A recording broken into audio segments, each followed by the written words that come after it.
In the dark of night, images of chains intertwined with a turquoise aura appear, creating a truly mysterious scene. Gradually, the words emerge, "Do you still remember?" The light emanating from the book grows stronger, with ornate patterns surfacing that hint at a tale from a long-forgotten past. Inside the book, an image of a person standing on a high set of stairs slowly unveils the dark veil. They say this is the story of a human deity who discovered a gateway to another world, and the tale begins when the gate is opened. At that very moment, amid the swirling chaos of life, silhouettes of people rush out in panic. Amidst the panic, the horrifying images of sharp-toothed monsters gradually appear, all overwhelmed by fear before the magical creatures pouring out from the gate. The sharp fangs clash once more, and then the words reappear. Indeed, the world beyond the gate is undoubtedly the demonic realm, where vicious fiends hold sway. In the pitch-black darkness, mixed with the deep red of blood, countless magical creatures surge from the gate, and our peaceful world is destroyed. Skulls lie scattered on the ground, swords are thrust deep into the earth, and crows flit across the dark sky. Countless lives have been lost, all stained with a deep red. Then a flash of light appears, offering a glimmer of hope. The King of Humanity has earnestly prayed to the divine. The king kneels, hands clasped, and looks upward in fervent prayer. "Oh, mighty holy deity, please grant us the strength to vanquish these wicked magical creatures." Immediately after, a brilliant beam of light appears in the sky. Fragments begin to crumble and fall, signaling that the monsters have turned into black dust and vanished. From that moment on, some people began to receive special marks, some on their shoulders, some on their chests or foreheads, surrounded by the divine power and granted magical strength. These individuals gradually become celebrated, and it is declared that those endowed with the ability to confront these dreadful creatures are called mags. Thus, the pure light slowly returns, and peace is restored to the world. Before our eyes stands a boy, perched upon those ghastly skulls, but someone's footsteps shuffle across the floor and suddenly come to a halt. That person stops at the doorway, and the words reappear, "The one who answered the king's prayer." The person seems surprised as that flashback re-emerges. Could it really be? The boy turns around. His watercolored eyes, pursed lips, and long hair cascading over his eyes in a divine manner stand out strikingly. In the cool, clear moonlight with a gentle breeze, melodious music plays from a building that still has its lights on. Inside the room, the enchanting music continues, accompanied by princes and princesses in beautiful gowns, all laughing and chatting happily. Suddenly, an irritated voice rings out from somewhere. Before us appears a girl with golden hair named Sarin, draped in a gorgeous fur coat by someone behind her, but she looks displeased and frowns, saying, "I told you this is a gathering of mags," while the person behind forces a smile. Standing above, she looks down at the party still in progress and complains, "You didn't come. If I had known this place was full of troublesome nobles." The girl behind her adjusts her hair, thinking, "You're too loud, Sarin," and then continues, "I heard that the dark mage might appear, but it turns out it was nothing but a blatant lie." At that moment, Sarin descends the stairs. "I'm sure there will be another chance, I'll just sing one song." "Okay," she says. The girl following replies, "All right, but there's a warning about magical creatures in Lupin Forest. I heard the caravan suffered heavy losses." The scene looks terrifying. On a dark, torrential night, an unsuspecting horse-drawn caravan approaches a place where a fierce demon lurks. Hearing this, she finds it absurd and remarks, "How can these troublesome nobles still be holding a party?" The girl behind can only call out, "Sarin, please don't be so blunt." Then she closes her eyes and thinks to herself, "I really want to meet the dark mage." At this moment, she, donned in her dazzling dress, steps onto the stage. Before her is an elegant microphone, and the crowd below begins to murmur, "Oh, it's finally starting. I never thought I'd get to hear Sarin sing. They say her voice is like the celestial song, wonder if the rumors are true." Suddenly, she opens her eyes wide, confused and not understanding what's happening. She sees that everyone's faces have turned pale and fearful. What's going on? The song hasn't even started, she wonders, asking, "Why does everyone look so strange?" It turns out that behind the building, magical creatures had clung to its walls, their glowing red eyes fixed on the crowd below, sending everyone into panic and causing chaos. She glances back over her shoulder. She comes face to face with those horrific monsters and screams, "Ah!" Their piercing red eyes lock onto the glass, shattering it, and Sarin trembles, exclaiming, What is that?" So shocked, she can only freeze in place, watching as the creatures stomp through the glass. Suddenly, a shout of "Sarin" rings out. She can only stare in disbelief. Then, out of nowhere, a mysterious man rushes over to her, using his sword to disperse the murk. The strange creatures, about to sink their sharp fangs into her, let out a shriek. The man brushes past her face, sending her hair flying in every direction. She can only stand there, stunned, and watch. He charges forward, using his strength to confront the monsters waiting hungrily for their prey. A gentle breeze stirs the strands of hair in front of his eyes, revealing the cold determination etched on his face. The monsters, resembling giant lizards, cling to the exterior of the theater. At last, he summons all his strength to push the creatures away from the glass. At this point, her body is still splattered with the blood of those bizarre creatures from the fray. Amidst the pool of dark, messy blood left by the monsters and the shards of shattered glass covering the floor, she collapses. A servant rushes over, shouting. Sarin's servant trembles violently and cries out, "Oh my God, you okay?" Meanwhile, Sarin sits dazed in one spot and calls, "That person." Her large, round eyes focus on the scene, convinced that he must be. She recalls that fateful night when those creatures were slain, certain it was the dark mage of Opium. In the clear moonlight, his silhouette standing on a skull becomes unmistakably clear. He has turquoise eyes, long hair that veils his eyes, and a mysterious black cloak. His name is Blow. With a servant helping her stand, she looks back and says, "It must be him, he's the dark mage." The girl then comforts Sarin, "I understand, first, we must get you to safety." Someone in the theater calls out, "Where is the dark mage?" At that moment, everyone in the auditorium is in a state of panic, collapsing onto the floor as murmurs spread, "Is the dark mage here? I've heard of him, he comes from the famed Opium and saved countless lives that day." Suddenly, from behind the shattered glass, Blow appears unexpectedly. He strides toward her, a subtle click from the mechanism in his mouth as he says, "Ah." She is so shocked that she can only manage, What did you just say?" He asks, "You injured?" She shyly replies, "Ah, I'm fine. I'm perfectly okay." Blow bows his head, hesitantly adding, "Well, that's good. Although it might not be the most appropriate time, but..." She lifts her eyes to look at him, while her attendant also raises their big, round eyes in anticipation. He places his hand over his heart and sincerely asks, "May I ask a favor of you?" Sarin clasps her hands together and exclaims, "Sure, anything." He gently reaches into his coat to retrieve something, softly saying, "Here."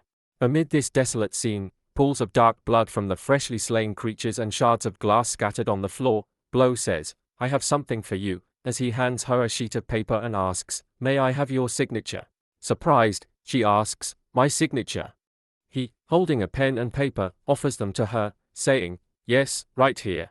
She asks again, "That's it," as if expecting something more elaborate, but he simply adds, "Oh, and your name, too." Before them, a sparkling dawn breaks over a majestic tower crowned with a blue flagpole. Murmurs ripple through the crowd, "Is that really the dark mage?" Others whisper, "Dark mage, indeed." He, with his hat and hair concealing his face, silently ponders that he always thinks about these matters. Walking among the crowd, people murmur about him, "Is he on his way back after completing his mission?" "The dark mage, we must speak with him."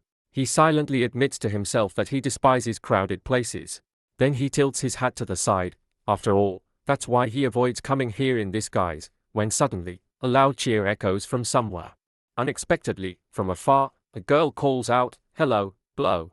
Hold on, he thinks, it wasn't for this that he had paid attention. A girl with blonde brown hair, clutching a folder and named Ren, asks, "What are you doing at the main gate at this hour?" He addresses her, "Miss Ren." The two exchange quiet words. She teases, "I suppose it's because of the master, right? Are you here to report on your mission?" "Ah, you guessed it," he reluctantly confirms. "Anyway, this was no easy task." She laughs carefree, "So, in the end, you finished it, huh? As if I ever had a choice, being as weak as I am." He gestures toward the stack of documents in her hand and asks, "Hey, what are you holding there?" She seems flustered and replies, "This? Oh, it's nothing, just some papers." Cheers echo throughout the area as Blow announces, "I must be going now, surely the master is in the office. Let's dine together in a bit." Ren agrees, "All right." As she turns away, a sheet of paper suddenly falls, catching his attention. He picks up the paper and calls out, "Miss Ren, you dropped this." His eyes lit up when he looked at the paper.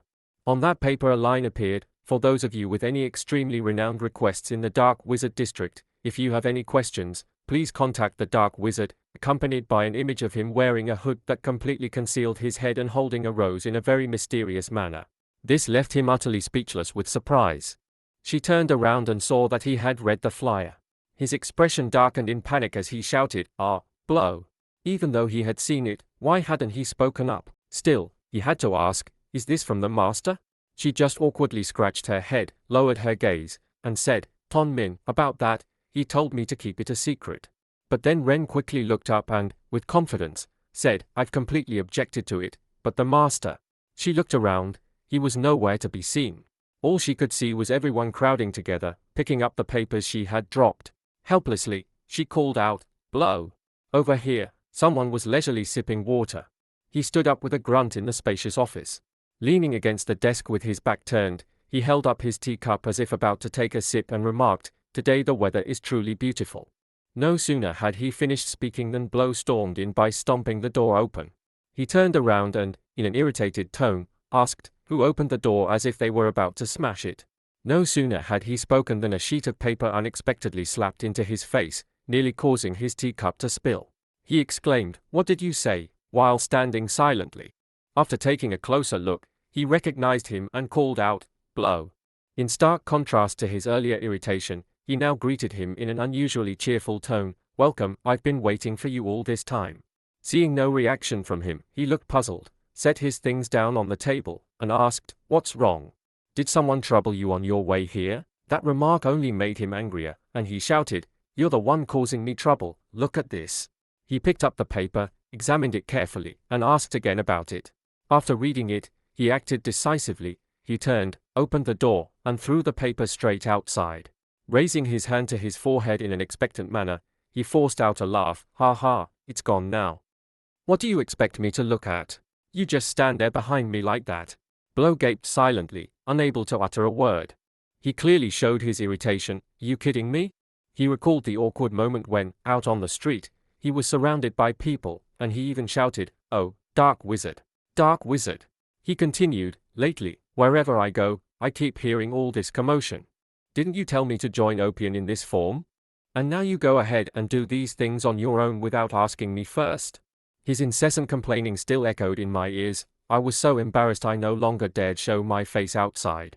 He was upset about it, but his master always had an excuse, saying it was because Blow, the biggest star of Opium, is far too timid. In that context, it was understandable. Suddenly, Blow grabbed the paper bearing Sarin's signature and slammed it forcefully onto the table.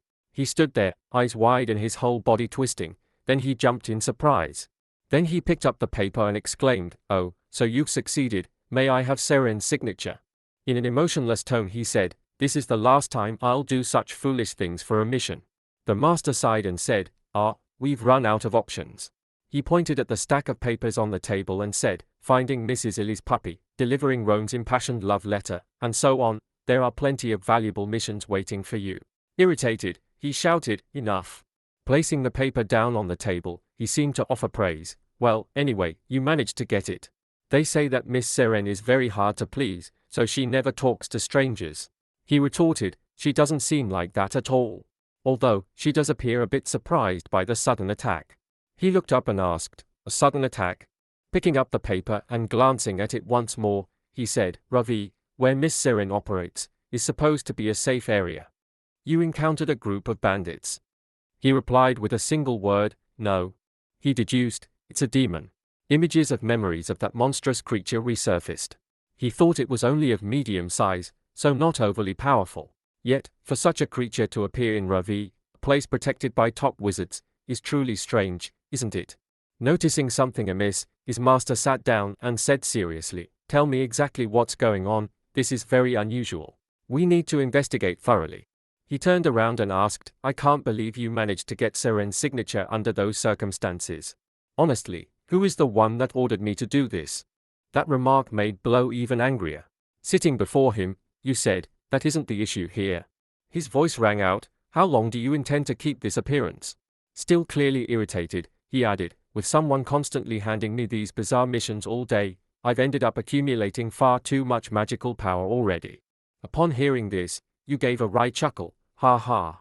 Then, powers began to manifest around him once more. His eyes lit up as he said, Your name is Blow.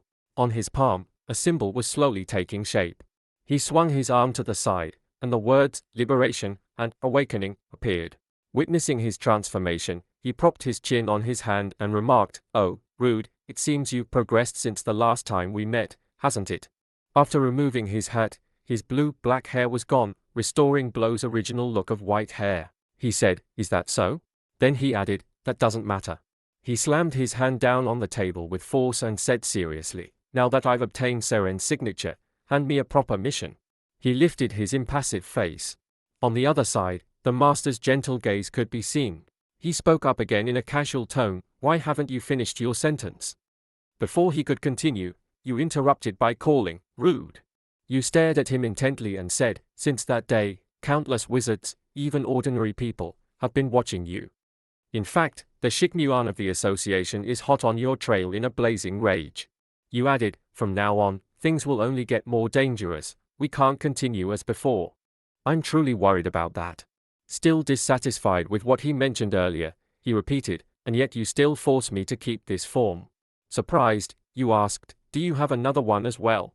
He replied, "Don't mess around. Are you going to assign me a mission or not?" You raised your hand and said, "All right, I have a rather big mission for you." That place looked quite dignified. There was an angel standing amidst aristocratic rooms.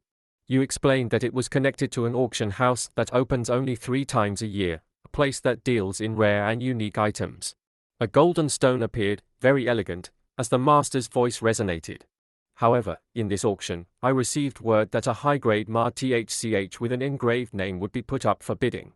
He asked, "A high-grade MA-THCH?" You confirmed, "Yes, that's right, but the issue is..." Around that stone, thousands of people were watching intently. You continued, "Besides, other wizards have also caught wind of this." Clasping your hands together and resting them on the table, you said, "You know exactly what I mean. This mission might turn out to be extremely thrilling." In the midst of that cluttered room, the master was intently watching something. You opened it up and stared at it intently. Hesitantly, you said, "I can't give this to him. If he sees it, I'm sure he'll be extremely angry." Before the master stood an admission letter that read, "Rude Krishi, age 15, having passed the basic exam of Yahello's Magical Academy and meeting all the requirements, we are honored to announce that you have. It seems that this, too, is a prestigious school." At that moment the scene shifted to a plaza with a vast dome overhead. Everyone present wore a strangely somber expression. Right at the center of the area, a man accompanied by his soldiers was marching steadily into the grand hall. He slowly raised his hand. Then he bowed deeply and said, "Ladies and gentlemen, thank you for waiting." After speaking, he looked up and a mischievous smile appeared on his face. Standing before everyone, he declared proudly, "Very well, the auction that so many have eagerly awaited, let it begin." Among the crowded attendees, someone sighed. "Phew." Jen, dressed in elegant attire and holding her head in lament, remarked, "There are so many people here. That MA-THCH known as the Heart of Shazan must be truly exquisite, right?" The blonde man in mysterious attire replied to her, "These days it's rare to see the highest grade MA-THCH appear," leaving her silently in thought. Ren hesitated for a moment and wondered, there are indeed so many wizards here, could something be wrong? It was only then that the man's face was revealed when she asked, "Sir, dark wizard?" That was Rude, a bona fide dark wizard. "Of course," he replied. He explained, "First of all, my objective is different from theirs. Moreover, my very purpose is distinct. I have my own goal in mind." Even as he spoke, her tone suggested helplessness as she addressed him, "Rude." He sank into his own thoughts, wondering if perhaps someday he might finally feel joy. Recalling earlier events, Rude inquired, "So, what is the mission this time?" His master, while picking up a document, replied, "There is someone harboring a deep-seated grudge against another who will appear at that auction, to exact revenge on their behalf." A trace of astonishment flashed across his face as he murmured, "Revenge on someone else's behalf." The man continued calmly, "Exactly. An evil wizard has completely ruined our client's life, and now they demand proper retribution." He handed him a request letter, saying, "Based on what I've uncovered, he is a typical villain, exploiting and deceiving the weak. Tonight, his victims aren't just 1 or 2, he's very skilled at bending the rules." Rude stared intently at the paper, slightly hesitant, but Rude wondered, is this Mage an easy target, right? His real name is Dan Markak, 38 years old, male, known as Mage Cloak, an officially recognized third-tier mage of the lower middle level. Important information, he once resided in. The master, still smiling, said, "That's exactly why I asked for your help, rude. Listen, you're not planning to tell me to kill him, are you?" His voice suddenly deepened, carrying an inscrutable tone. "Of course not. A scoundrel like him wouldn't be killed so easily," he retorted in frustration. "How could I not? Why would I do that? What kind of revenge is that?" The man replied, "Because that is the client's request. Calm down and let me explain." Then the master elaborated further. "According to the client's information, there are rumors that he is a member of Kotal." He was surprised. "Kotal? Isn't that the criminal organization that disappeared long ago?" He grunted in agreement. "That's right. The authorities once declared that they had been completely wiped out, but considering the enormous bounty later offered, it wouldn't be surprising if someone escaped. The Leiden auction site harbors a deep-seated grudge against Kotal. They say that all members of Kotal follow a different tradition. They mark their bodies with the organization's symbol using rumen toxin."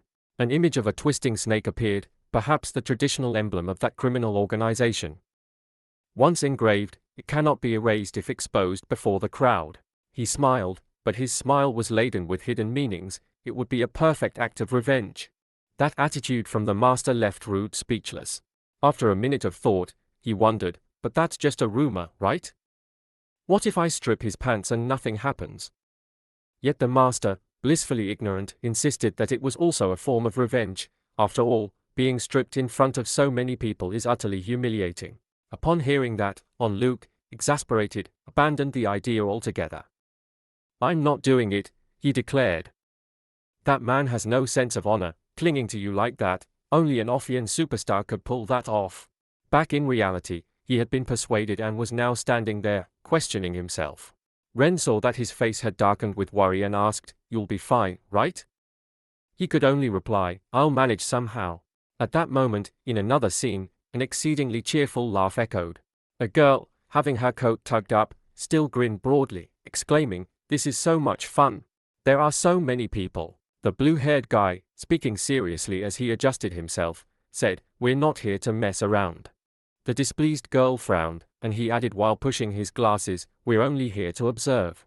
The girl immediately became excited, kicking her feet and waving her arms. "Yes, I have a feeling something fun is about to happen." Then she turned and called out loudly to the woman leaning against the Tessie door. But the woman did not respond, so she hesitated, then called out again, "Tessie." The guy also called, "Miss Tessiana." Then the girl noticed something, laughed heartily, and said, "She's fallen asleep." At that moment, in the plaza, the sound of a silver bell rang out. Someone called out the name of the handsome blonde guy, startling him, "Lapis." He hastily, in a fluster, replied, while the man next to him, in a clear tone, said, "Let's observe carefully." The man sternly admonished, "At this hour, with the mags gathering, something interesting is bound to happen." Upon hearing that, he tightened his grip, his hand clenched in tension. Lapis's face grew extremely tense as he replied, "Yes, father." In another scene, in a place much quieter than the bustling atmosphere outside, a few leaves were quietly drifting down. A young man with animal ears called out, "Hey, chick." He said irritably, "Remember, our mission today is to protect the magic stone. I'll say it again clearly, our task is to safeguard it, not to destroy it. Are you listening?" The mysterious red-haired young man barely reacted, silently repeating, "He will come, he will come." The young man with animal ears stood there with his arms folded, watching helplessly. He was so furious that he didn't know what to say. Then he shouted, "Hey, chick," only to be retorted by Chick, "Old man, you talk too much," which drove him into a rage. "Who do you think you're calling old man? Say it again, our mission is." Like the plucking of a buffalo's ear, Chick Muan continued to sift through the leaves until the very last one. Then he just stared at it in deep thought. Why did he decisively throw that branch to the ground? Then he stomped on it with such force that it burst into flames.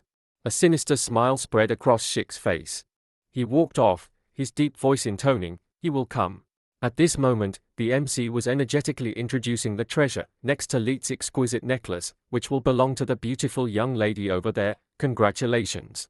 Then he respectfully continued, "And now, ladies and gentlemen, it is time to present the most important item of the day." Everyone listened intently as he said, "I trust that all of you already know what it is." Mixed in with that was the excitement over an incredibly precious treasure, quiet for just 10 despite countless hardships. And the anticipation and anxiety of everyone began to reach its peak as the highest grade magic stone, imbued with the power of the great mage Shizano, was revealed. Then he flung aside the cloth covering the item and shouted, "The heart of Shazan." The sight before them left everyone in awe, with exclamations of, "Oh," all around. Someone marveled, "The light is dazzling, just a glance reveals its tremendous power." Seizing the moment, the MC heightened the atmosphere. "This is your chance to become the owner of this magic stone. The auction is now officially underway." Ren, nervously staring downward, asked, "Rude, what's wrong? Have you found the target yet?" He replied calmly, "Not yet, my view is obstructed, you know," which made her, disappointed, shout at him, "Rude." He dejectedly added, "Honestly, the energy among the people is all mixed up, maybe he encountered some trouble and can't come." Ren, irritated, retorted, "Don't kid yourself, face reality." Immediately after, amidst her astonishment, he said, "Come on, let's prepare ourselves." He leisurely drew aside the curtain, still maintaining a cold, indifferent expression. A bizarre beam of light engulfed him, and in a deep, steady voice he declared, "My name is Blow." The seal on his palm lit up along with his command to awaken. Ren, who was standing by, was absorbed in admiration. No matter how many times he looked, it still seemed miraculous. "A mage capable of transformation like you is truly one of a kind." She kept staring intently at the aura surrounding Rude. What a kid! Faced with Ren's fresh, dashing appearance, one couldn't help but compliment you for transforming into such a handsome young man. Hearing that, he grew a bit angry and said, "Sorry, I'm just a kid." She simply smiled and retorted, "Oh, come on, I was just joking." As soon as she finished, Ren suddenly thought of something and asked, "How's your mana?" He nonchalantly replied, "It's more than enough, but more importantly." In a serious tone, he said, "They are coming." She barely had time to ask, "Who?" Suddenly, loud explosions rang out as bricks and stones scattered everywhere. Ren and Rude, standing above, witnessed everything while silently gazing down. Soldiers from all sides charged in, their booming laughter mingling with shouts.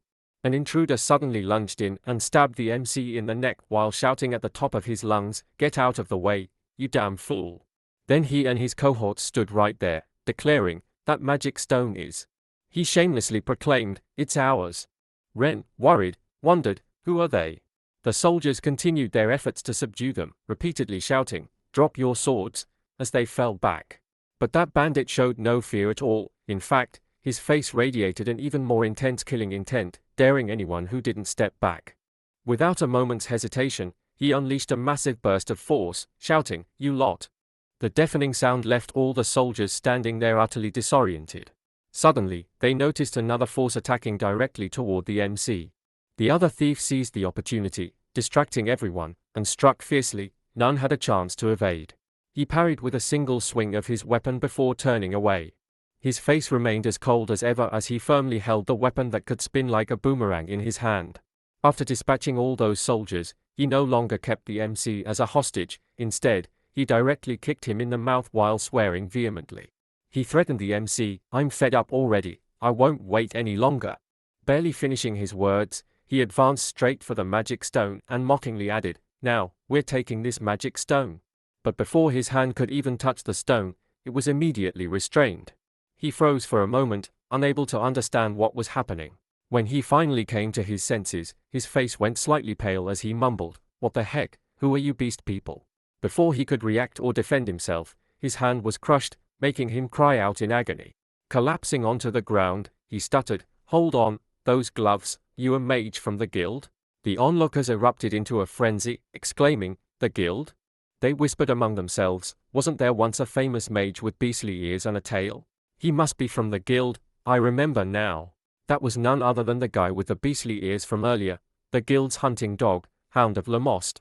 Upon hearing this, he twitched his lips and spat out the word, "dog," in fury. Then, ignoring the thieves, he turned and cursed, "None of you dare call me a dog." The ponytailed thief was so enraged that his veins bulged and he gritted his teeth, shouting, "Damn, you filthy scum of the guild." He boldly charged and ambushed the beast folk from behind, slaying them.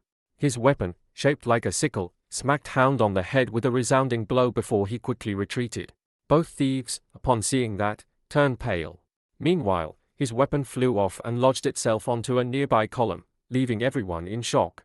Then Hound's voice boomed out, His eyes narrowed in anger as he growled, "That hurt, you know." The two thieves, their faces as pale as chalk, stared at him, too frightened even to bare their teeth. Ren, watching from above, was thoroughly amused. "What the heck, I thought they were just a bunch of bystanders, who knew they had a trump card as well." She continued, "So, you're a mage from the guild, huh?" Unexpectedly, that arrogant rude cut her off. He discreetly covered himself and then cautiously said, "Look closely, that person is the mage who accompanied that guy the other day. Weren't you a little surprised?" In the gallery, the two thieves had been properly dealt with, and Hound reassured everyone. All right. Hound declared in a booming voice, "All mags present, listen up, I know you're all eager for this rare, high-level magic stone, but if anyone makes a move, the consequences will be dire." With an impassive expression, he ordered, "So, wait until the auction is over. Understand? From now on, anyone who touches the magic stone or shows any suspicious intent will have to face me." Then, as he spoke, he turned back to the magic stone. "Now, I trust that everyone understands, so." Before he could finish, he had to bite his tongue, because, deep down, he roared, "The magic stone is gone." The MC spotted the thief who was targeting Hound and shouted from over there. Upon seeing that person, he once again blurted out in his heart, "Is that thief none other than my acquaintance, Shikmuan? What are you doing?" With an enigmatic, mysterious grin, Shikmuan retorted, "I can sense him, I can definitely feel that he's here." Hound's face turned pale in alarm. Standing atop a statue, Shikmuan shouted, "Black, you're aiming at that, aren't you? If you want it, then come and grab it." Then, his eyes and hand blazed with a lethal red light as he warned, "If you don't show yourself, I'll devour you entirely." The audience was once again startled, with everyone whispering, "Black? The guild? Shikmuan? What on earth is happening with the magic stone?" Ren, a bit hesitant, said to Rude, at this moment, in his mature form, "That Baki he mentioned is." She looked at him. He was now staring fixedly at Shikmuan, and she asked, "What about you?" Although she didn't receive an answer, she understood everything. After hesitating for a moment, she said, This matter is more complicated than I thought. Look at that expression. If we were to face each other, it wouldn't be easy at all. Wouldn't retreating now be the better option?" He hesitated for a second before decisively replying, "No, I can't abandon my mission just for some insignificant nobody." She then mocked him, chiding, "Stop apologizing for being dust. Even if you're rustic, you still carry yourself so formally." Ren could only helplessly agree, "All right then, let's figure something out. We're out of options." Among the onlookers, exclamations rang out, "Oh my god, I've been waiting for a rare high-level magic stone like this, but just hearing the name Shikmuan has made me lose interest in competing." Another person replied, "There are plenty of sorcerers here. The two of us joining forces wouldn't be so hard." Immediately, he was met with a retort, "Don't be ridiculous. He's on a completely different level from us. That's Shikmuan of the association." Then someone added, "Unless he's a dark sorcerer. After all, he did battle with one recently." The other agreed, who in their right mind would dare confront Shikmuan? Even as they spoke, a figure stepped between them. It wasn't until he finished speaking that they noticed he was sweating profusely. Shikmuan just stood there silently, holding the magic stone, simply waiting. After a long while without any reply, he muttered to himself. Regaining his edge, Shikmuan said, "You're pretty gutsy. Want to play a game of hide and seek?" Down below, Hound was about to lose it over Shikmuan's absurd joke. He shouted, "Shik, cut the crazy act and come down now." But Sai Smile snapped, "Old man, get out of the way, you're blocking the path." Fuming, Hound roared even louder, "Do you want me to let you taste hell?" Suddenly, a surge of power slashed through. Even as Shikmuan and Hound hurled insults at each other, they both halted in utter shock. The sound of cracking stone rang out as it began to fracture. The angel statue on which Shikmuan had been standing split in two and tumbled forward. Hound, sitting idly, was also hit, with his mouth agape, as the entire statue slowly fell toward his head. "What on earth is going on?" he thought. Then a deafening, ear-splitting sound echoed amid the swirling dust. The enormous statue crashed down and shattered into pieces. Within the billowing smoke, the silhouette of a long-haired girl glided in. It wasn't a ghost. It was Tesana, heroically brandishing her sword after her recent attack. Seeing her, Hound immediately blurted, This is your doing, isn't it?" Her expression remained as cold as ice as she retorted, "I only came here to participate in the auction fairly." Then, with an air of arrogance, she added, "I even brought along a silver coin." Hound could only think that without a single silver coin, what could he possibly do? Her icy gaze swept away, but, looking toward Shiknuan as he advanced, she declared, "You cut in ahead of me."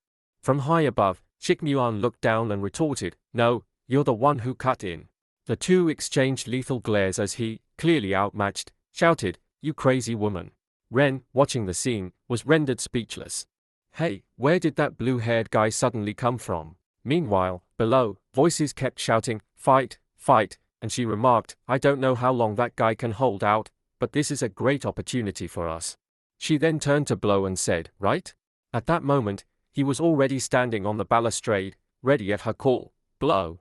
Blow, with his trademark cold demeanor, naturally responded. In his eyes, the man he had been searching for had finally appeared. "I've found him." The man with the earring dangling from his mouth, the very one I intend to take down. He looked at the man with a hint of exasperation, summing it up in 3 words, "Target acquired." A hazy scene materialized before his eyes. All around, dense dust and debris filled the space, with stones and pebbles flung widely as if a massive explosion had occurred. Amid the swirling mists, countless streaks of light appeared as Tesana dashed toward Shiknuan like a bolt of blue lightning, her sword slicing through the air and forcing him to retreat. Tessiana's face remained impassive as she shot a piercing look at Shiknuan. Shiknuan hit the ground, while Tessiana continued to hover in the air, preparing to attack. A flash of light burst right before Shiknuan, as if it could sever his superior in two. But no, Shiknuan's hand had already firmly grasped Tessiana's sword blade, as casually as if it were a toy. Tessiana's eyes widened in astonishment. She truly hadn't expected that the man before her could so effortlessly block her attack. With an exasperated grunt, she demanded, "Why is Shiknuan so calm?" His eyes then flashed danger as he sneered, "They don't know their place." Amid the chaotic space, one of Shiknuan's hands still held Tessiana's sword while his other hand silently prepared a counterattack, a burst of scarlet light emanating from it. His voice grew more fearsome than ever, "You trying to provoke me?" Just as expected, Tessiana was blasted far away by Shiknuan's immense power, and the force from his hand sent everything around tumbling into disarray. Hundreds of beams of light leapt upward amid the swirling dust and scattered stones, creating a massive explosion. At that moment, even the bystanders were buffeted by that overwhelming force. The entire space was shrouded in dust, yet Shiknuan remained calm, standing perfectly still. From amidst the ruins, a faint, blurry figure emerged. It was Tessiana, kneeling with her sword planted into the ground. Her voice rang out, "Your name is Tessiana." The one standing before her at that moment was Shiknuan, cold and composed. Suddenly, Tessiana's eyes grew wide and her pupils dilated as she took it all in. Before long, her entire being radiated a mystical blue light. A breeze stirred, causing her hair to flutter as strands of blue radiance enveloped her. Then, Tessiana proclaimed, "Awaken." Still unmoving, Shiknuan observed her and slowly remarked, "Do you really think that awakening will change anything?" Tessiana softly replied, "You." And immediately she sprang to her feet and dashed toward Shiknuan like a streak of blue lightning, her sword poised to strike at any moment. Then a voice rang out, "Prepare to move." At that moment, another sound resounded, a rumbling noise. It turned out to be H and the attendant beside her, who had been watching the battle while gleefully gesticulating. "Look, Tessie, you've awakened." "How cool is that?" the attendant exclaimed, before softly calling out, "H." He then turned to her and said seriously, "We'd best head back now." But soon, H's coquettish voice piped up, I don't want to," while the attendant patiently continued, "There's no other choice, since Tessiana is meant to be acting as a bodyguard." So he placed both his hands on H's shoulders, trying to persuade her to come back, even though she still wished to remain. "If something happens to H, our leader's head will fall," he warned. Finally, he insisted, "Then let's head back." Even as the battle raged on and the dust still hung thick in the air, his words lingered, a final appeal before more trouble could break out. Suddenly, an announcement blared out, leaving everyone present dumbfounded and anxious. "Everyone, please evacuate this area." Murmurs and questions arose. "What's happening? And where's the magic stone?" "It's gone." Amid the chaotic crowd, incredulous voices kept exclaiming, "I'm sure I saw it drop around here." Dan Marcel, known among mags as Cloak, was mingling within the throng. Beside him, a girl's face flashed a look of panic as she softly muttered, What?" At that moment, someone suddenly pushed through the crowd and shouted furiously, startling those around him. It was the association's hunter. He had finally calmed down and was muttering to himself, "Damn that chick, If he meant to fight, he should have handed over the magic stone first. Where on earth did it drop? In the distance, a mysterious figure in a white cloak appeared. That figure was silently observing Dan Marcel and the girl beside him. It turned out that the mysterious person was Blow, the dark sorcerer of option. With his hand gently gripping his cloak and a worried expression, he thought, there are so many people now, everyone's anxious about the magic stone in this chaos. This is our best chance. Then, glancing at the two people ahead, he silently wondered how he could peel off the emblem on his leg without arousing suspicion. Blow closed his eyes and sank into his inner world. Is dropping one's pants really the only way? He mused. Certainly there must be another method. Suddenly, a loud voice rang out, catching Blow's attention. He glanced over and asked, so, where did the magic stone go? Who took it? Sorry, he answered, as if replying to someone's inquiry. Hearing his words, the other person turned and snorted. Blow then stepped over to him and, while glancing toward Dan Marcel, whispered, I clearly saw that guy in the purple robe hiding it. At these words, his attention immediately shifted to Dan Marcel, who was laughing with the girl beside him. He asked, what? That guy over there is laughing? Blow replied, yes, I'm sure I saw him hide it in his pants. Truth be told, Blow was just making things up, so he didn't really care what he said. To everyone's astonishment, the man actually believed Blow. Emboldened, he strode over and grabbed Dan Marcel by the collar, furiously demanding, did you take the magic stone or not? Dan Marcel, caught off guard and confused by the unfolding chaos, could only stammer incoherently. The girl, equally alarmed, immediately declared, and soon voices around began shouting, he stole the magic stone. Arrest him. Blow, the instigator of it all, watched in disbelief as the events unfolded before him, thinking, does this really work? Suddenly, the man was shoved aside, a fresh wound appeared on him, bleeding, and he groaned loudly. Dan Marcel cursed miserably. It turned out he had drawn his knife and stabbed that man. The girl standing behind him was visibly terrified. Dan Marcel then demanded, how did you manage to figure that out? Blow, taken aback, silently wondered, what on earth did I just think? Then Dan Marcel bitterly exclaimed, damn it, I nearly got away. When he confessed, the surrounding crowd erupted. He really did it. He stole the magic stone. Arrest him. Blow, who had been standing by watching the whole scene like a play, was utterly astonished. He couldn't believe that his offhand fabrication had turned out to be true. He really did take the magic stone, he thought. Immediately thereafter, Dan Marcel's entire body began to glow with a mystical purple light as he declared, now it's in my grasp, no one else will ever get it. My name is Cloak.